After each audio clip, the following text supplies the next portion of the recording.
Hi, I'm Simon Hix. I'm Professor of European and Comparative Politics in the Government Department at the LSE.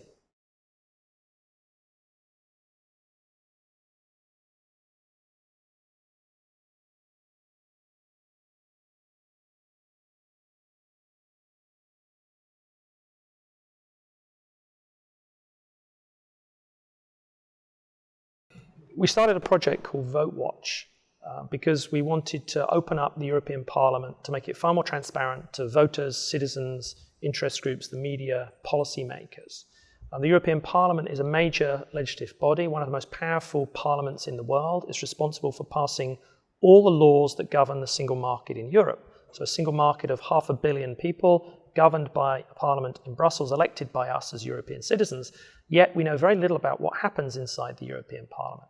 So what we decided to do was collect all the voting records in the European Parliament from 1979 to the present, and to design a platform where we could communicate all the votes that take place in the European Parliament in real time, to let people know what kind of coalitions form, which way individual MEPs vote on some of the key issues. For example, the European Parliament makes decisions about what social standards should be set in the European market, what environmental standards should be set, what should be the level of gender equality or free movement of people in the single market. And our MEPs who we vote for, who citizens all across Europe vote for every 5 years, go off to Brussels and Strasbourg and vote on these very important issues that affect us as citizens in Europe, and we don't really get to see it.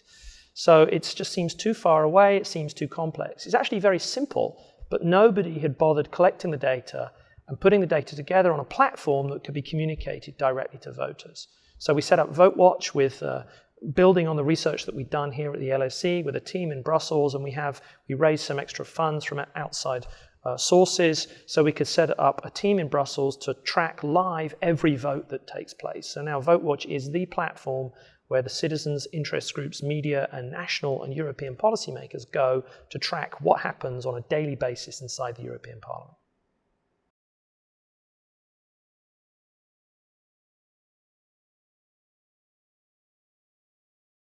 The reason why the European Parliament is interesting and why this is important to us as citizens in Europe is because the vote choices that we make in elections matter.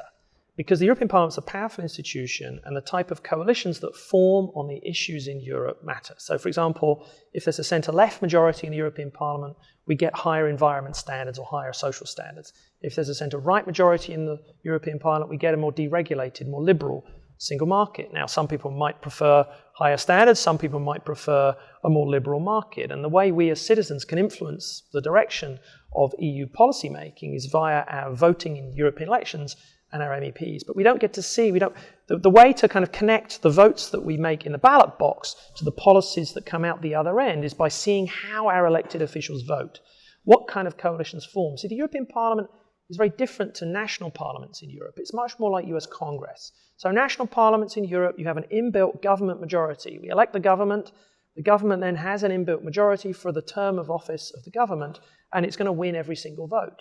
The European Parliament, there isn't an inbuilt government. It's like Congress. In a sense, the US president has to build a coalition issue by issue by issue. Every coalition forms individually for each issue. It's the same in the EU. The government sitting in the Council, the European Commission, they have to build a coalition in the European Parliament issue by issue. And we as voters can influence what type of coalition forms in the European Parliament through the ballot box every 5 years. And for us to be able to make educated choices when we're voting in the ballot box, we need to be able to understand what goes on inside the European Parliament. How are my elected officials voting? What types of coalitions are forming on what types of issues? And then how can I use my vote to influence those coalitions and then influence policy outcomes from Europe?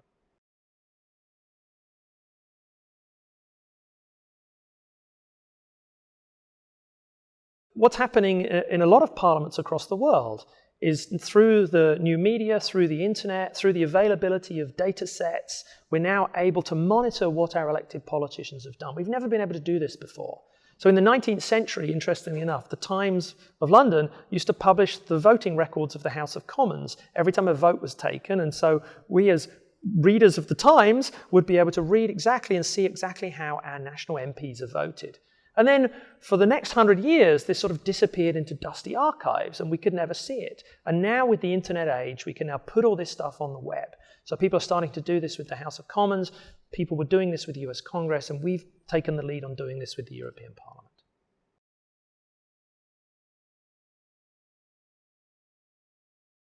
Well, the LSE was a perfect place to take a lead on this type of research because we had expertise on voting inside parliaments, we had expertise on the EU, expertise on European elections, and we had expertise on data collection and analysis. We pioneered the application of a set of methods that had been developed for studying US Congress to adapt them so we could apply those methods to the European Parliament. So a lot of people had tried to do this in the private sector without the sort of academic expertise, and it was vital to have the academic expertise to understand how to process the data, how to synthesize the data, how to understand and map what kind of coalitions get formed, which is a very sophisticated academic software that gets used to do this type of thing.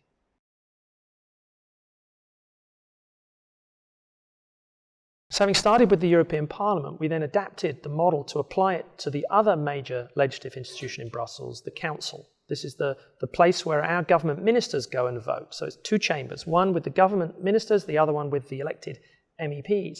The MEPs, all the voting records were already publicly available, so we could just then process them and put them online. The records for the council were not publicly available, so we put a lot of pressure on them and showed them that only certain votes were publicly available. And through pressure by VoteWatch and other groups also trying to prise open the council, we now are able to put the complete voting records of the council online. So now on VoteWatch, you can actually look at, here's an issue, here's a policy question going through Brussels. How did my MEPs vote? How did my government vote on that issue going through the European institutions? So now with VoteWatch going forward, what we're trying to do is link up the votes in the Parliament with the votes in the Council, and that's the next challenge for us.